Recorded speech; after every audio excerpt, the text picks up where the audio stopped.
बच्चों, आज मैं तुम लोगों को class 5 Hindi grammar book chapter number 4 संज्ञा सिखाने जा रही हूँ। तो तुम लोग इस लेसन को अच्छी तरह से समझने की कोशिश करना, ठीक है? जुड़िए और समझिए। नीरा, तुम मुंबई नहीं गई? नहीं वैभव, मेरे मामा मामी शहर से आ रहे हैं, तभी तुम्हारे मुख पर प्रसन्नता और आनंद की चमक है। हाँ, वे मेरे लिए उपहार और मिठाइयाँ भी ला रहे हैं। उपयुक्त बातचीत में दिए गए रंगीन शब्दों को उचित स्थान पर लिखिए।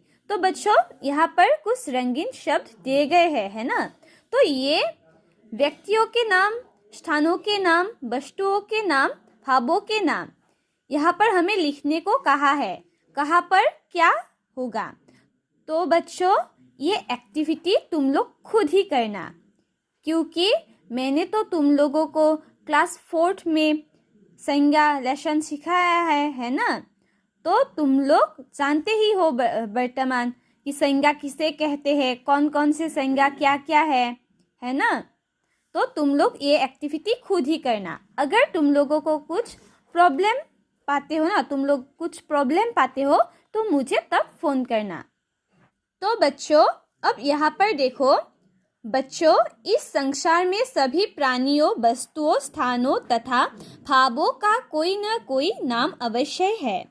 यदि हम किसी का नाम नहीं जानते हैं तो उसके बारे में बात करने में असुविधा होती है। नाम का बोध कराने वाले शब्द संज्ञा शब्द होते हैं। इस प्रकार तो बच्चों, क्या होता है? इस संसार में सभी जगह में प्राणियों, वस्तुओं, स्थानों तथा भावों का कोई न कोई नाम अवश्य होता है ना? यदि हम किसी का नाम नहीं जानते हैं तो उसके बारे में बातचीत करने में हमें असुविधा होती है। नाम का बोध कराने वाले शब्द क्या होता है? संज्ञा होते हैं। तो जो शब्द नाम का बोध कराते हैं ना, तो उसे संज्ञा शब्द कहते हैं। इसी प्रकार से किसी प्राणी, वस्तु, स्थान या भाव के नाम का बोध कराने वाले शब्दों को संज्ञा कहते हैं। तो संज्ञा किसे कहते हैं बच्चों? किसी प्राणी, वस्तु, स्थान या भाव आदि के नाम का बोध कराने वाला। ये सब प्राणी, वस्तु, स्थान या भाव आदि के नाम का बोध कराने वाले शब्दों को क्या कहते हैं? संज्ञा कहते हैं, ठीक है? अब बच्चों, यहाँ पर देखो संज्ञा के भेद। अब हम सीखेंगे संज्ञा के कितने भेद होते हैं। संज्ञा: व्यक्तिवाचक संज्ञा, जातिवाचक संज्ञा, भाववाचक संज्ञा। तो संज्ञा के 3 भेद होते हैं: व्यक्तिवाचक, जातिवाचक और भाववाचक। अब यहाँ पर देखो बच्चों, व्यक्तिवाचक संज्ञा। वाह समीर, तुम तो जापान घूम आए। हाँ विराट, पर हमारा भारत भी कुछ कम नहीं है। यहाँ समीर और विराट विशेष व्यक्तियों के नाम हैं तथा भारत और जापान विशेष स्थानों के नाम हैं। इस प्रकार तो बच्चों, यहाँ पर समीर और विराट क्या है? विशेष व्यक्तियों के नाम है ना? और भारत तथा जापान क्या है? विशेष स्थानों के नाम हैं। तो इसी प्रकार से क्या हुआ? किसी विशेष प्राणी, वस्तु या स्थान के नाम का बोध कराने वाले शब्दों को व्यक्तिवाचक संज्ञा कहते हैं। तो व्यक्तिवाचक संज्ञा किसे कहते हैं? किसी विशेष प्राणी, वस्तु या स्थान के नाम का बोध कराने वाले शब्दों को। प्राणी: किसी विशेष प्राणी, वस्तु या स्थान के नाम का बोध कराने वाले शब्दों को व्यक्तिवाचक संज्ञा कहते हैं। अन्य उदाहरण: यहाँ पर व्यक्तिवाचक संज्ञा के अन्य भी उदाहरण दिए गए हैं। सूर्य, पृथ्वी, दिनेश, नेहा, भगत सिंह, लाल बहादुर शास्त्री, सुभाष चंद्र बोस, भारत, रूस, अक्षरधाम, हिंदी, फ्रांस, बुधवार, होली, मई, हिमालय आदि। अब बच्चों, यहाँ पर देखो जातिवाचक संज्ञा। माँ, पिताजी मेरे लिए उपहार लाए हैं। बेटा, उसे मेज पर रख दो। यहाँ माँ, पिताजी, उपहार, बेटा और मेज शब्द किसी विशेष व्यक्ति या वस्तु के नाम नहीं है। तो ये सब क्या है? विशेष व्यक्ति या वस्तु के नाम नहीं है, बल्कि उनकी संपूर्ण जाति की जानकारी दे रहे हैं। बल्कि क्या दे रहे हैं? संपूर्ण जाति का बोध करा रहे हैं। ये सारे शब्द क्या करा रहे हैं? संपूर्ण जाति का बोध करा रहे हैं। ये विशेष नाम न होकर जाति के नाम है। ये विशेष नाम न होकर संपूर्ण जाति के नाम है। इस प्रकार किसी प्राणी, वस्तु या स्थान की संपूर्ण जाति का बोध कराने वाले शब्दों को जातिवाचक संज्ञा कहते हैं। तो इसी प्रकार किसी प्राणी, वस्तु या स्थान की संपूर्ण जाति का बोध, जो जाति का बोध कराते हैं ना, जो शब्द जाति का बोध कराते हैं ना, पूरे संपूर्ण जाति का बोध कराते हैं, उसे जातिवाचक संज्ञा कहते हैं। जातिवाचक संज्ञा के अन्य उदाहरण देखो। विद्यार्थी, देश, पर्वत, नदी, दिन, महीना, पशु, पक्षी, हिरण, मानव, स्त्री, बच्चा, भाषा, शिक्षक, फल, इमारत, खिड़की आदि। अब बच्चों भाववाचक संज्ञा में देखो। मुझे थकावट से नींद आ रही है। यह गर्मी के कारण हो रहा है। यहाँ थकावट, नींद और गर्मी भाव है, जिन्हें केवल अनुभव किया जा सकता है। यहाँ पर क्या है? थकावट, नींद, गर्मी क्या है? भाव है, जो केवल अनुभव ही मतलब महसूस ही किया जा सकता है। ये शब्द किसी प्राणी, वस्तु आदि के गुण, दोष, दशा आदि की जानकारी देते हैं। तो ये सारे शब्द क्या देते हैं? किसी प्राणी, वस्तु आदि के गुण, दोष तथा दशा आदि की जानकारी देते हैं। इस प्रकार किसी व्यक्ति, वस्तु या स्थान के गुण, दोष, दशा आदि का बोध कराने वाले शब्दों को भाववाचक संज्ञा कहते हैं। तो भाववाचक संज्ञा किसे कहते हैं?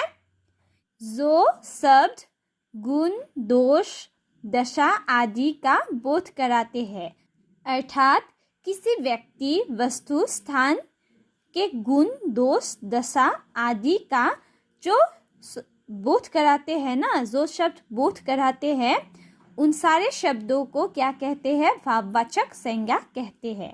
अब बच्चों यहाँ पर देखो भाववाचक संज्ञा के अन्य उदाहरण।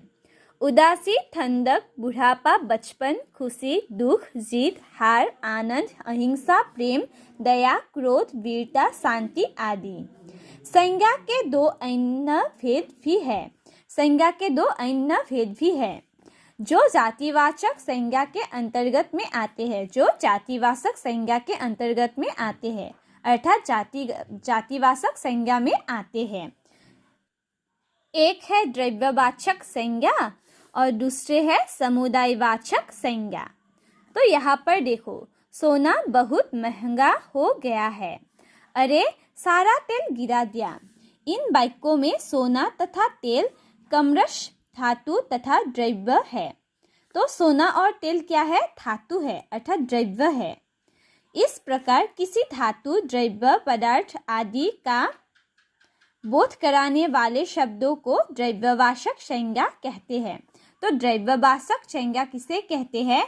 किसी धातु, द्रव्य, पदार्थ आदि का बोध कराने वाले शब्दों को द्रव्यवाचक संज्ञा कहते हैं। अब यहाँ पर देखो अन्य उदाहरण। दूध, पानी, घी, तेल, सोना, चांदी, मक्का, चावल, गेहूं, तावा, पीतल आदि। अब यहाँ पर देखो समुदायवाचक संज्ञा। आज बहुत भीड़ है। गायों का झुंड मैदान में चल रहा है। तो इन वाक्यों में भीड़ तथा झुंड शब्द प्राणियों के समुदाय का बोध करा रहे हैं।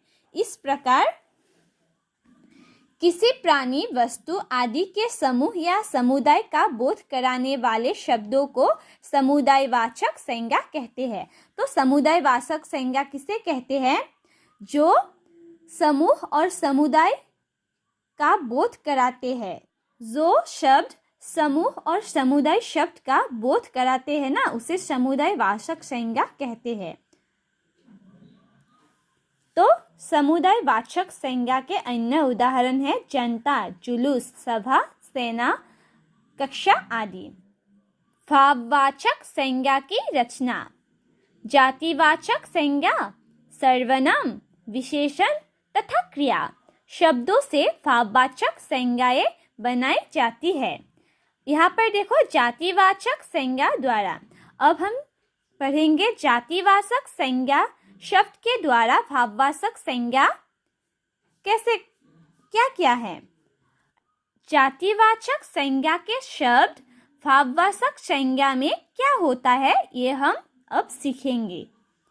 नारी, नारी एक जातिवाचक शब्द है ना। और नारीत्व, नारीत्व क्या है? भाववाचक शब्द है। पुरुष, पुरुषत्व। माता, मातृत्व। बच्चा, बचपन। बूढ़ा, बुढ़ापा। मनुष्य एक जातिवाचक शब्द है। मनुष्य, मनुष्यता। मित्र, मित्रता। शत्रु, शत्रुता। शिक्षक, शिक्षा।